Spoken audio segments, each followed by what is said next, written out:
Hi, I am not completely sure who I am or which combination of people I am right now, so I'm putting blurry.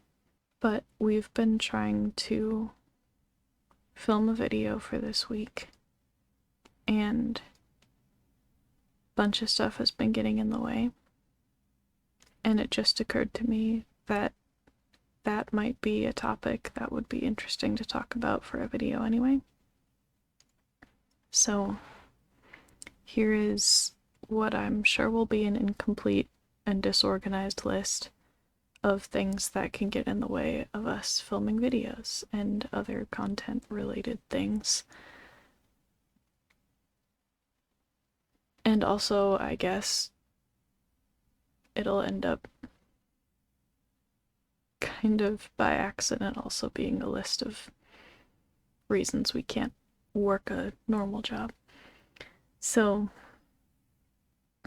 yeah, what you see in videos, especially edited videos, but also live streams, is a very specific segment of our life when we are usually feeling pretty good and are fairly focused and functional.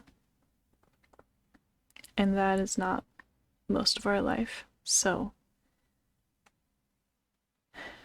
we are currently diagnosed with 6 mental illnesses and 1 physical disability. And our energy level tends to be very, very low, vast majority of the time. We have heavy fatigue and a lot of depressive symptoms, and that can also affect our motivation to do things, but even just physically, like getting presentable enough to film a video, even if that's just putting a hoodie on over our pajamas, that is too hard sometimes. Also, the energy to like talk coherently and be interesting and somewhat like focused and upbeat and whatever the specific topic calls for, like emotionally engaged with the topic would be another thing. But also for focus generally, we have a dissociative disorder, obviously. My headphones died, but I wasn't listening to anything anyway, so it doesn't matter.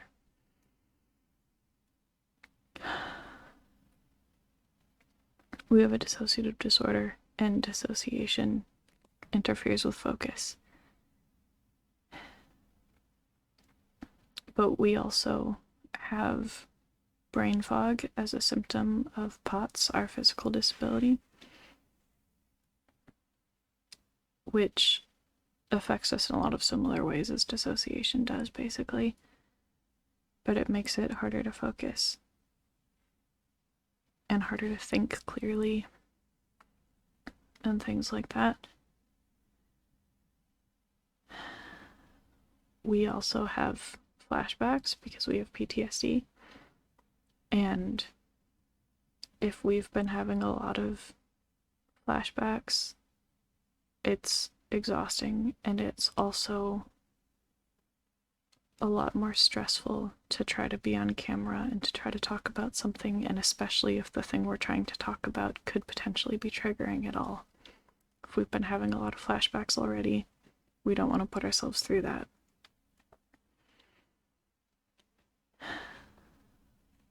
We also generally prefer to film when we know who's fronting and when they're fairly settled in the front and not super blurry like we currently are.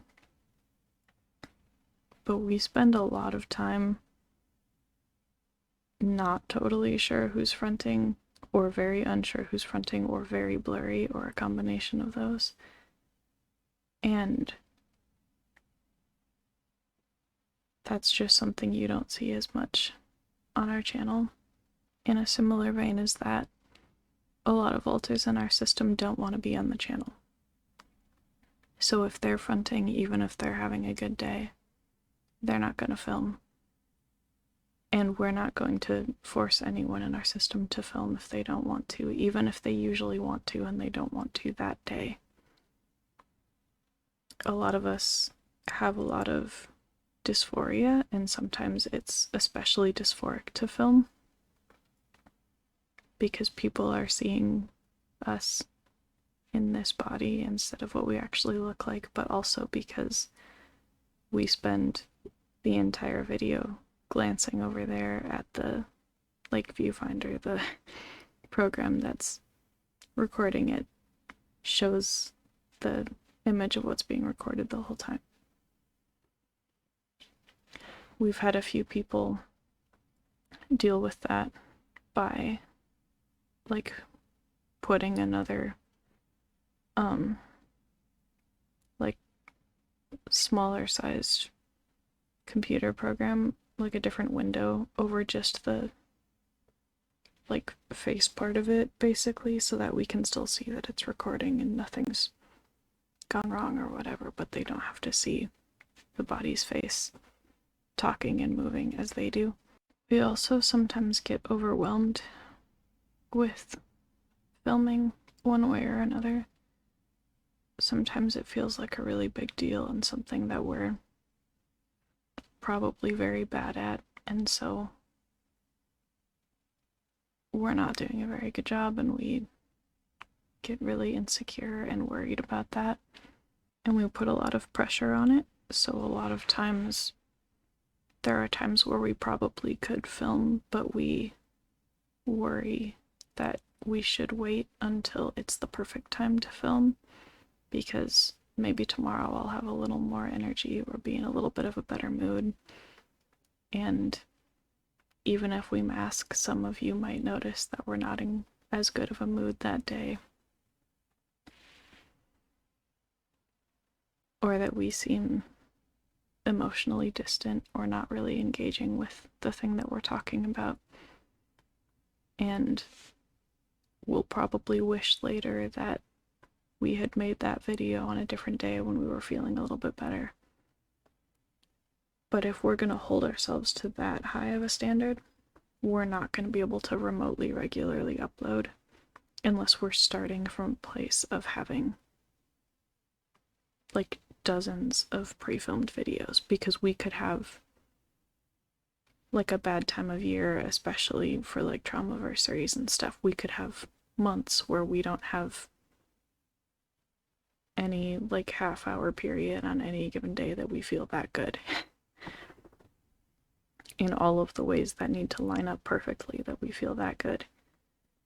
We also have other responsibilities. We have a dog to take care of, and we have an apartment to take care of, and a body to take care of, and a lot of the moments that we have energy have to be put toward those things. And sometimes that balance is really hard to find. But that's part of why I think we need to lower our standards a little bit for our energy level in particular when we're filming, because that highest energy level that we ever have, which still isn't very high, kind of needs to be put towards things that require more physical energy, like housework. Whereas sitting in this chair and filming a video is lower energy than most housework. So I think that would be more efficient, and it would let us make more of the things that we want to make. We also get stuck sometimes just continuing to do whatever thing we're already doing. It's hard for us to break out of patterns like that. So if we start a long series, let's say we pull up a playlist of videos on YouTube, or we start listening through all of the albums of a specific artist in order, or watching through a TV show or something like that. If we've been doing it for a little bit, it can be hard to stop and shift into doing something else. But that's another thing that we're starting to realize. We might be able to do some of these things while we keep doing some of those things, like in headphones, especially YouTube type stuff. It would be a little bit distracting potentially, and it would be ideal to not do that a lot of the time. But there are times where we should be able to do that. And it's going to be better in a lot of cases than not filming anything. So, we also very, very frequently lose track of time. So we will be feeling decent and start doing something and get really focused on it and really engaged in it. Let's say we start a new knitting or crochet project. We found a pattern for a reversible hat. Case in point, started this yesterday, I think.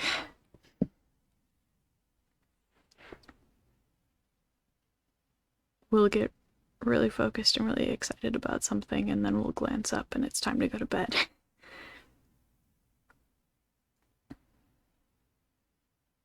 Or losing time from dissociation and switching. Aura doesn't currently lose time from switching, but she loses time from dissociation frequently.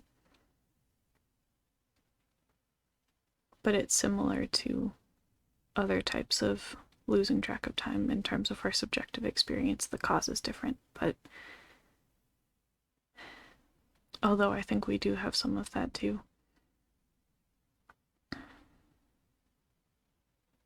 We think that we relate to at least some of the symptoms of ADHD.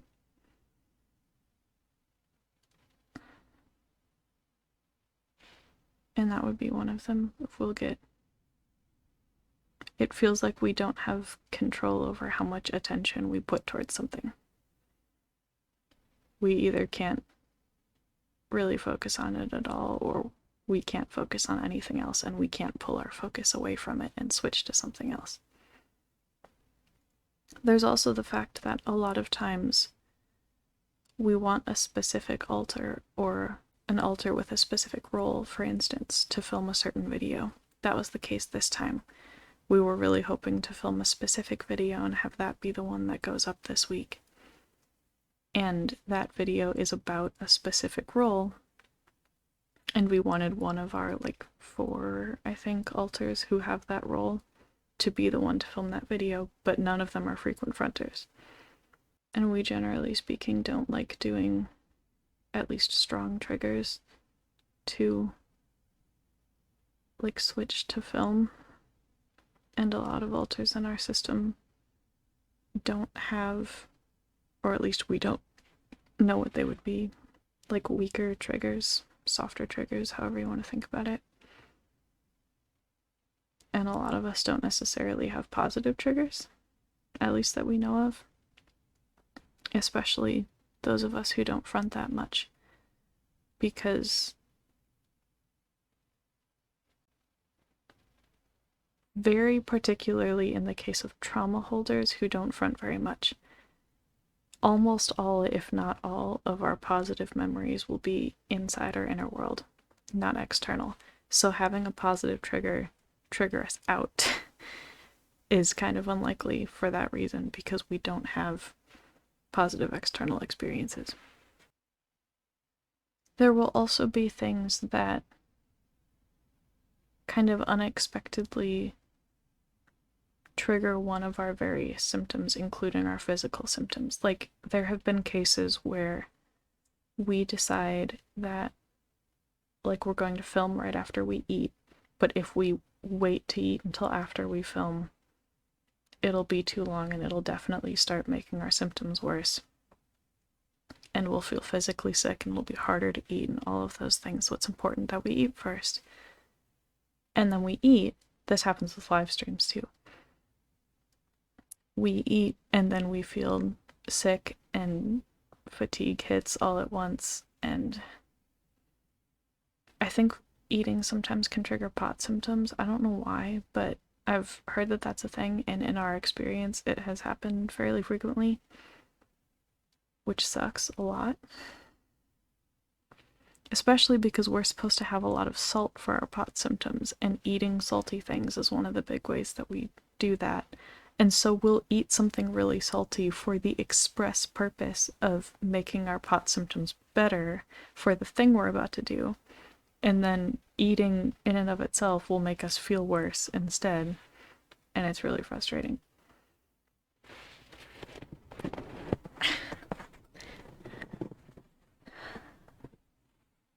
There will also be times we're just in too much, like, physical pain. We get very, very, very frequent bad headaches as a symptom of several of our disorders. But we also have a lot of general muscle pain because of how much our mobility is limited by POTS, and possibly because of some other thing that still needs to get diagnosed. We're supposed to be referred for testing, but we haven't actually gotten that call yet to schedule it, so we don't know what else might be going on yet.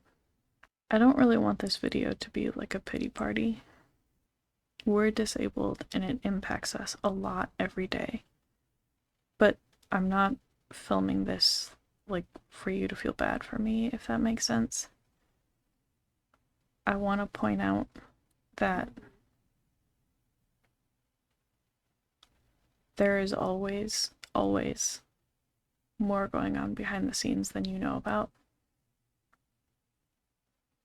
With, I would argue, anyone in your life. In many cases, arguably, even with yourself.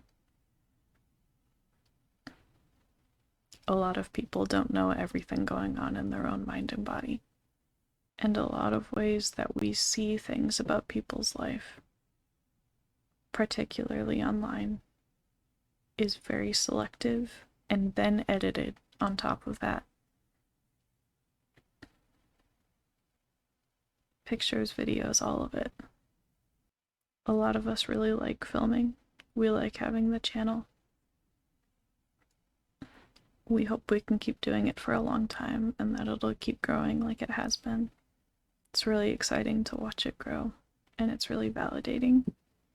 And we're never going to tell you everything that's going on with us.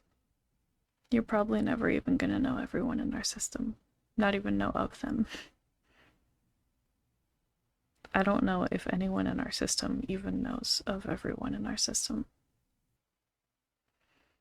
Thought of another thing. Depending on the topic, there can be situations where not only do we want a specific altar or one of a few specific altars to be the one to film it, but there might be other altars who we need to not be around the front when we film it. Really easy example is if we're talking about something a little bit heavier and there are littles around the front.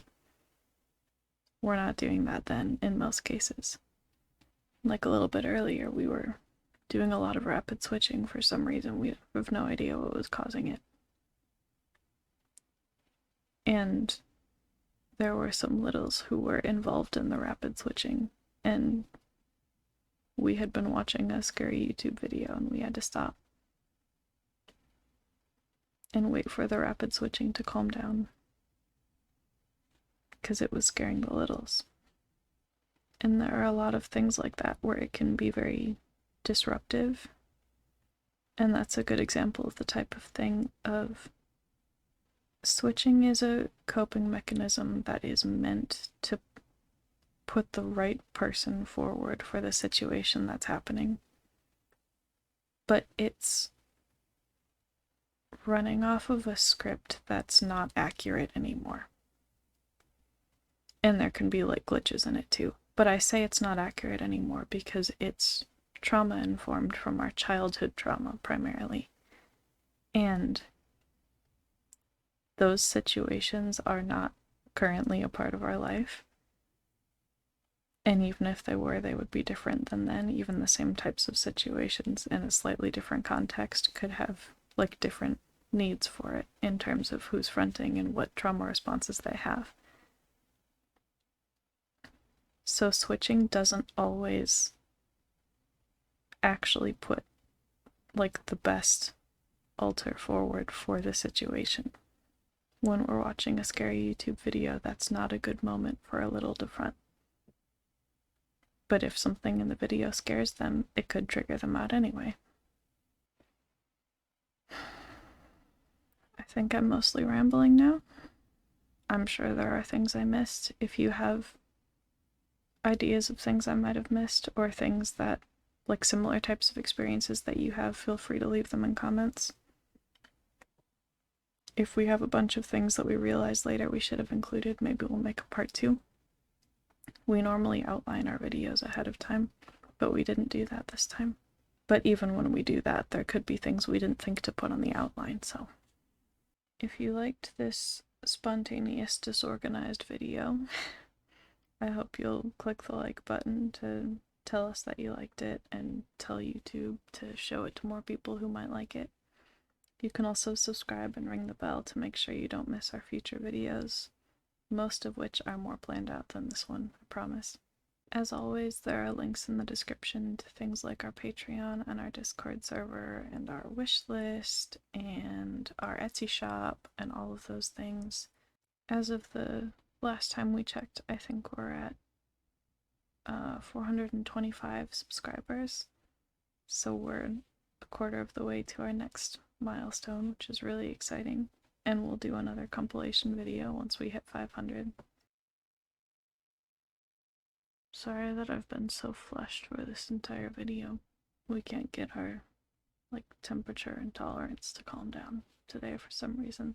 I forgot that on the list. We have a really hard time keeping ourselves at a comfortable temperature, and cold is triggering and hot makes our hot symptoms worse. Anyway, thanks for watching. Bye.